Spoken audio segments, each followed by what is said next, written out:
देखते हैं हम एमए हिंदी चतुर्थ सेमेस्टर प्रश्न पत्र सप्तम मीडिया लेखन एवं अनुवाद।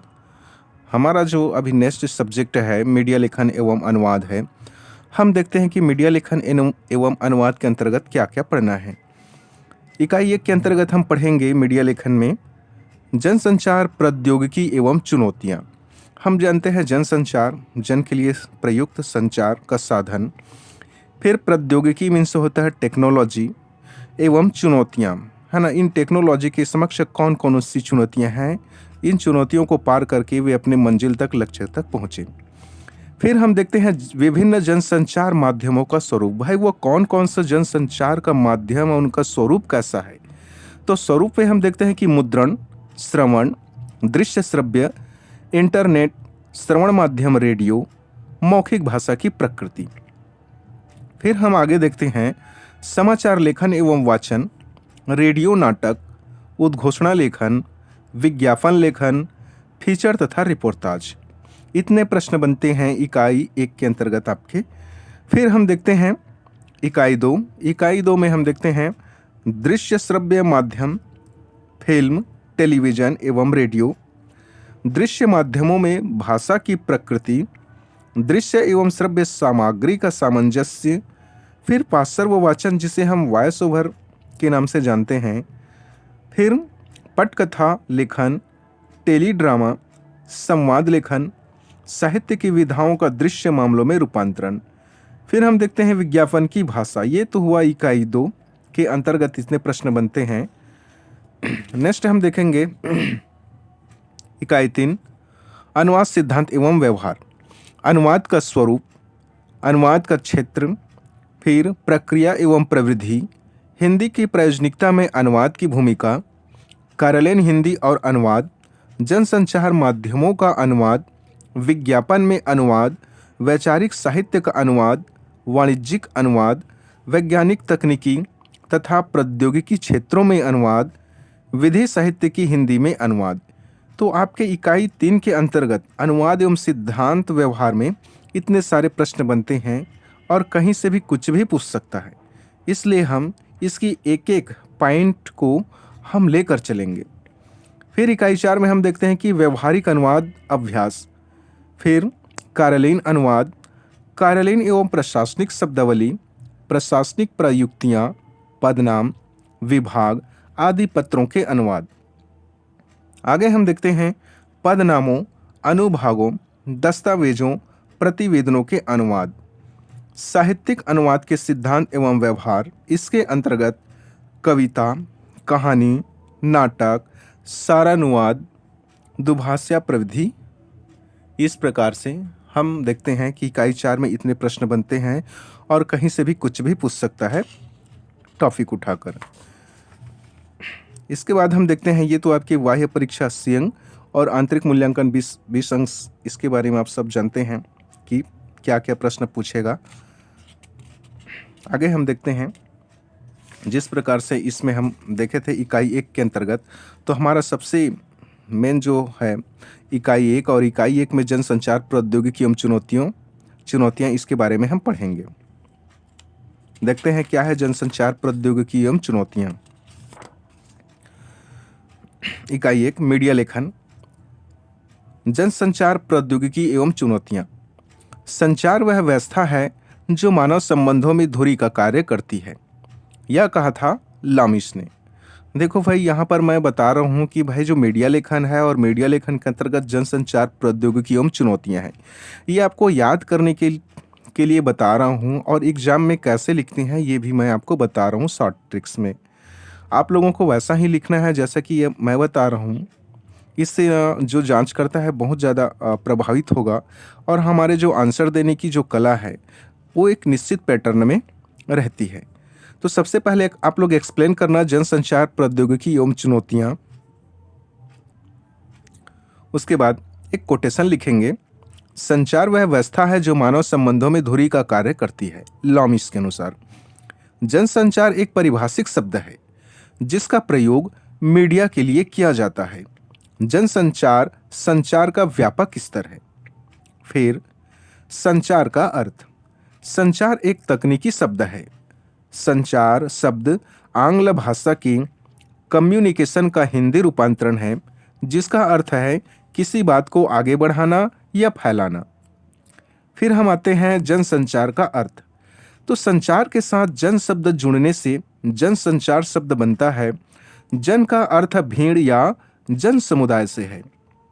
यदि जन शब्द को संचार का विशेषण माने तो इसका अर्थ बड़ी संख्या में लोगों को प्रभावित करना है। अर्थात जनसंचार बड़े पैमाने पर संदेशों के आदान प्रदान करने की प्रक्रिया है। तो इस प्रकार हम देखें जनसंचार प्रौद्योगिकी एवं चुनौतियां। तो जनसंचार प्रौद्योगिकी एवं चुनौतियां में सबसे पहले इसका कोटेशन, फिर जनसंचार को आप परिभाषित कर देना, फिर संचार का अर्थ, फिर जनसंचार का अर्थ। अब हम देखते हैं जनसंचार के माध्यम। जनसंचार के विभिन्न माध्यम निम्न हैं: समाचार पत्र, रेडियो, टीवी, फिल्म, कंप्यूटर आदि। जनसंचार की प्रमुख विशेषताएं। यहाँ हम देखेंगे जनसंचार की कौन कौन सी प्रमुख विशेषताएं हैं। तो सबसे पहला विशेषता है बौद्धिक संपदा का हस्तांतरण। इसमें जनसंचार की एक विशेषता यह है कि जनसंचार द्वारा समाज की बौद्धिक संपदा का हस्तांतरण संभव होता है। दूसरा पॉइंट है विभिन्न विषयों की जानकारी। जनसंचार के द्वारा हमें विभिन्न विषयों की जानकारी उपलब्ध कराई जाती है, जिससे हम अपनी मनचाहा जानकारी प्राप्त कर सकते हैं। फिर तीसरा पॉइंट है संदेशों की तीव्रता। समाचार पत्र, radio, TV, internet, mobile phone द्वारा आज कोई भी संदेश तीव्र गति से आम जनता तक पहुंचाया जा सकता है। तो ये तो हुआ जनसंचार की प्रमुख विशेषताएं। आगे और देखते हैं जनसंचार की विशेषताओं में सार्वजनिक शिक्षा। जनसंचार के कारण ही सार्वजनिक शिक्षा और साक्षरता सफल हुई है। कालांतर में रेडियो, फिल्म, दूरदर्शन, कंप्यूटर आदि ने जनसंचार माध्यमों के स्वरूप और भूमिका में क्रांतिकारी परिवर्तन ला दिया है। ऐसा परिवर्तन जिसके बिना अभिव्यक्ति के किसी भी रूप पर बात संभव हो जाता है, क्योंकि पहले जहां संदेश ही माध्यम था, अब माध्यम ही संदेश बन गया है। पांचवा पॉइंट है समाज का विकास। आज सामाजिक विकास का मुख्य अभियंता संचार ही कहलाया जा सकता है। संचार साधनों द्वारा प्रचलित नई सूचनाओं से नई आशाएं, नई आकांक्षाएं उत्पन्न होती है, जो समाज के विकास में सहायक सिद्ध होते हैं। छठवां पॉइंट है समस्याओं का शीघ्र समाधान। जनसंचार के द्वारा नई सूचना तकनीक के विशेषज्ञ हमारे ऊपर ऐसी संचार तीव्र गति से थोप रहे हैं, जो जितनी भयावह है उतनी ही प्रदीप्त भी है। अतः समस्याओं का शीघ्र समाधान हो जाता है। सातवां पॉइंट है जनसंचार का प्रभाव। जनसंचार का प्रभाव बहुत गहरा होता है और उसे बदला भी जा सकता है। नेक्स्ट पॉइंट है आठवां जनसामान्य की प्रतिक्रिया। जनसंचार की प्रमुख विशेषता यह है कि इसमें जनसामान्य की प्रतिक्रिया का पता चल जाता है। पॉइंट नंबर 9 आपातकाल में भूमिका। भाई जनसंचार की प्रमुख विशेषताओं में हम देखते हैं कि आपातकाल में भूमिका कैसा निभाता है जनसंचार। जनसंचार के द्वारा ही आज युद्ध, आपातकाल, दुर्घटना आदि के समय में यह महत्वपूर्ण भूमिका निभाता है। फिर हम 10वां देखते हैं जनसंचार एकांगी। जनसंचार प्रायः एक तरफा अर्थात एकांगी होता है। इसमें श्रोता और दर्शक गुमनाम होते हैं। रेडियो का श्रोता रेडियो वाचक को नहीं देख सकता, दूरदर्शन का दर्शक कार्यक्रम को देख सकता है पर उनसे बात नहीं कर सकता आदि। जनसंचार के द्वारा विचारों को समाज के उन तमाम लोगों तक पहुंचाना आवश्यक होता है जो इनसे संबंध रखते हैं अथवा जिनके लिए यह जानकारी पहुंचाना आवश्यक होता है, जिससे लोग उस जानकारी से अवगत हो जाएं और उससे लाभ उठा सकें। ये तो होता है जनसंचार की प्रमुख विशेषताओं में। मैंने 10 पॉइंट यहाँ बना दिया है। नेक्स्ट हम देखते हैं संचार प्रक्रिया। संचार के अनेक साधन हैं, जिनमें चेहरे के हाव भाव, मुद्राओं, चित्रों या दृश्यों से वैज्ञानिक तथा गणितीय प्रतीकों से, नृत्य और संगीत से इन सबसे अधिक बोले जाने वाले तथा लिखे जाने वाले शब्दों से संचार का काम होता है। फिर संचार प्रक्रिया के निम्न 5 तत्व हैं। कौन कौन से हैं देखते हैं। पहला है संचारक, व्यक्ति या श्रोता जो संप्रेषण करता है। फिर दूसरा है संदेश, इसमें क्या होता है कि अर्थपूर्ण संदेश जिसका संप्रेषण किया जाता है। फिर तीसरा है प्रापक अर्थात ग्रहणकर्ता, संदेश प्राप्त करने वाला।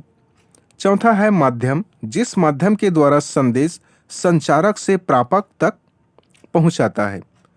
पांचवा है प्रभाव, इसके अंतर्गत हम देखते हैं कि प्रतिक्रिया, प्रापक की संदेश प्राप्ति पर प्रभावित होना, इसे फीडबैक भी कहते हैं। फिर नेक्स्ट है संचार के प्रकार। संचार मुख्यतः 5 प्रकार के होते हैं। पहला है अंतःवैयक्तिक संचार। इसके अंतर्गत ये क्या होता है कि अंतःवैयक्तिक संचार में कि संचार की वह प्रक्रिया जिसमें व्यक्ति स्वयं से संचार करता है, अर्थात इसकी परिधि में व्यक्ति स्वयं होता है। यह एक मनोवैज्ञानिक क्रिया है जिसमें मानव व्यक्तिगत चिंतन मनन करता है। इसमें संचारक और प्रापक की भूमिका एक ही व्यक्ति को निभानी पड़ती है ना। यहाँ पर मैंने बता दिया है संचारक और प्रापक, तो यहाँ पर कोई कठिनाई नहीं होनी चाहिए। दूसरा है अंतर्व्यक्ति संचार। इसमें क्या होता है कि 2 व्यक्तियों के बीच विचारों, भावनाओं और जानकारियों के आदान प्रदान से है। यह आमने सामने होता है। इसके लिए 2 व्यक्तियों के बीच संपर्क का होना बहुत जरूरी है। अतः अंतर्व्यक्ति संचार 2 तरफा प्रक्रिया है। ठीक है। फिर तीसरा है समूह संचार। यह संचार 3 या अधिक लोगों के बीच होने वाली प्रक्रिया है जो किसी विशिष्ट उद्देश्य या लक्ष्य की प्राप्ति हेतु आमने सामने या किसी अन्य माध्यम से संचार करते हैं। नेक्स्ट हम देखते हैं, इसमें संचार के प्रमुख प्रकार में 3 तो हम पढ़ चुके हैं। फिर चौथा है जनसंचार। जब हम व्यक्तियों के समूह के साथ प्रत्यक्ष या अप्रत्यक्ष संवाद या किसी यांत्रिक माध्यम के जरिए समाज के एक विशाल वर्ग से संवाद कायम करने की कोशिश करते हैं तो इसे जनसंचार कहते हैं। पांचवा है परंपरागत संचार। जो जनसंचार माध्यम हमारे ग्रामीण परिवेश से जुड़ी परंपराओं से हमें प्राप्त हुए हैं या ग्रामीण क्षेत्रों में पुरानी परंपरा से चले आ रहे हैं, उन्हें परंपरागत जनसंचार माध्यम या लोक माध्यम कहा जाता है। ऐसे जनसंचार माध्यम किसी भी जनसमूह तक सूचना एवं संदेश को मनोरंजन पूर्ण तरीके से पहुंचाते हैं। भारत में ग्रामीण संचार व्यवस्था इनमें मूल में ही है। लोक भावनाओं की यदि सर्वाधिक सशक्त अभिव्यक्ति संभव है तो वह परंपरागत संचार के विभिन्न माध्यमों द्वारा ही हो सकती है, जैसे लोकगीत, लोक नृत्य, भांगड़ा, भारतनाट्यम, गरबा आदि। फिर हम देखते हैं कि जनसंचार माध्यमों की समक्ष चुनौतियां। अब हम देखते हैं कि भाई ये जनसंचार माध्यम है, इनके समक्ष कौन कौन सी चुनौतियां सामने आई हैं और इन चुनौतियों को वो कैसे पार किए हैं। तो जनसंचार माध्यम के समक्ष अनेक चुनौतियां विद्यमान रही जिस पर इन्होंने अपनी परिकल्पना को साकार किया। इसमें पहला पॉइंट है जनसंचार का विकास। जनसंचार के विकास ने भौगोलिक एवं समय की सीमा को तोड़ दिया है, जिसके कारण ग्लोबल विलेज की परिकल्पना साकार हो रही है। यहां हम देखते हैं कि ग्लोबल विलेज, भाई ग्लोबल हम जानते हैं वैश्विक, और विलेज अर्थात जानते हैं गांव, तो वैश्विक गांव की परिकल्पना साकार हो रही है। दूसरा है क्रांतिकारी परिवर्तन। जनसंचार ने कालांतर में रेडियो, फिल्म, दूरदर्शन, कंप्यूटर आदि में क्रांतिकारी परिवर्तन कर दिया है। ऐसा परिवर्तन जिसके माध्यम से अभिव्यक्ति के किसी भी भाषा के रूप पर वार्तालाप किया जा सकता है। तीसरा है सामाजिक परिवर्तन। आधुनिक युगों में जनसंचार माध्यमों ने सामाजिक अधिरचना के अंतर्गत लंबी छलांग मारी है। इस प्रक्रिया में पुराने समाजों में परिवर्तन हुआ है। लर्नर ने लिखा है कि आधुनिक जनसंचार माध्यम सामाजिक परिवर्तन के बड़े औजार हैं। नेक्स्ट हम देखते हैं जनसंचार माध्यमों के समक्ष चुनौतियों में से चौथा पॉइंट है सभ्यता का विकास। जनसंचार माध्यम ने सभ्यता का विकास में अहम भूमिका निभाई है।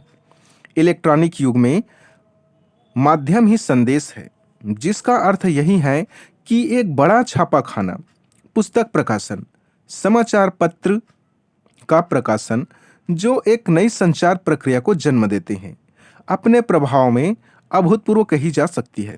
यहाँ पर प्रिंटिंग मिस्टेक है, इसको समझ जाना है कि समाचार पत्रों का प्रकाशन जो एक नई संचार प्रक्रिया को जन्म देते हैं, अपने प्रभाव में अभूतपूर्व कही जा सकती है। मार्शल ने अपनी पुस्तक अंडरस्टैंडिंग मीडिया 1964 इनका समय है में समूची सभ्यता के विकास को संचार माध्यमों के विकास के रूप में देखा है। पांचवा पॉइंट है सांस्कृतिक विकास। इसके अंतर्गत जनसंचार ने समूची सांस्कृतिक प्रक्रिया एवं मानव व्यवहार को, उसकी अभिव्यक्ति को आंतरिक रूप से प्रभावित और नियमित किया है।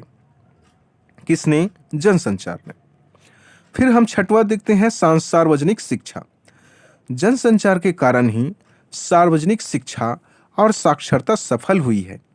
कालांतर में रेडियो, फिल्म, दूरदर्शन, कंप्यूटर आदि ने जनसंचार माध्यमों के स्वरूप और भूमिका में क्रांतिकारी परिवर्तन ला दिया है। नेक्स्ट है सातवां पॉइंट, नई सूचनाओं का जन्म।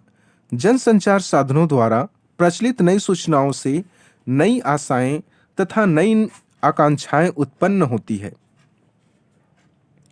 नेक्स्ट है आठवां पॉइंट, समस्याओं का समाधान।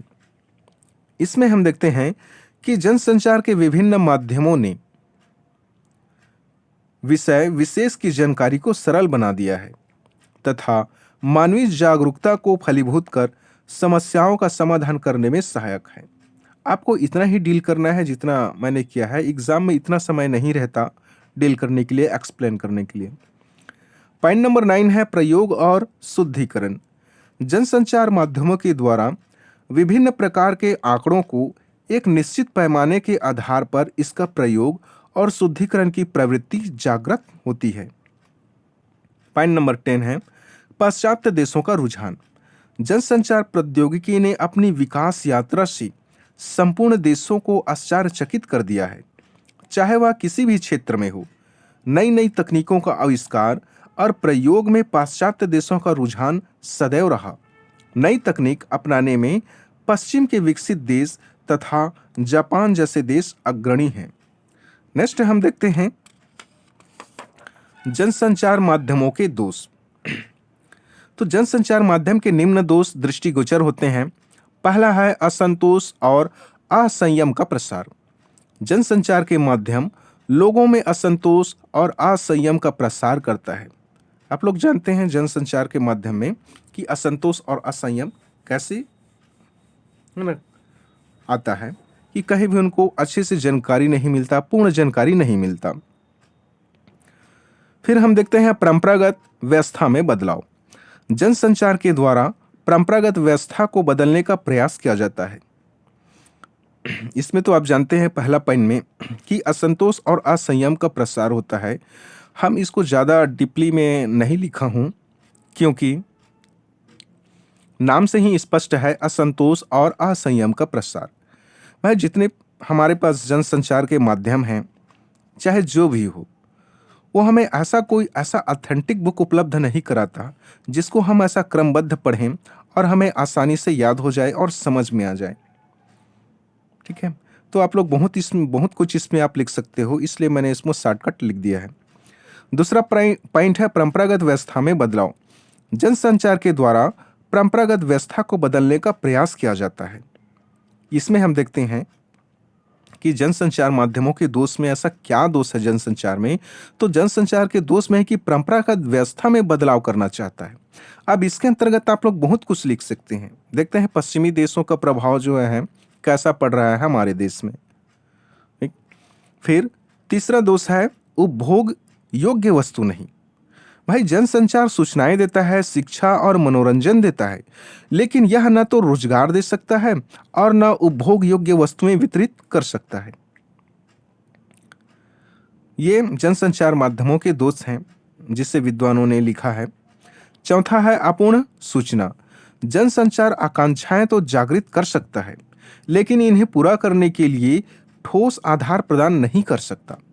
ये अपूर्ण सूचना है, जनसंचार माध्यमों के दोष हैं। पांचवा है दुर्भाग्यपूर्ण वस्तु स्थिति। जनसंचार कभी कभी जनहित के नाम पर महत्वपूर्ण जानकारी छिपा ली जाती है या उन्हें तोड़ मरोड़ कर पेश की जाती है, जिससे जनता में दुर्भाग्यपूर्ण स्थिति बन जाता है कि सत्य कौन बोल रही है, सरकार या प्रेस, है ना। ये होता है जनसंचार माध्यम में जो प्रेस की भूमिका है वो। नेक्स्ट है जनसंचार माध्यमों की उपयोगिता। इसमें हम देखते हैं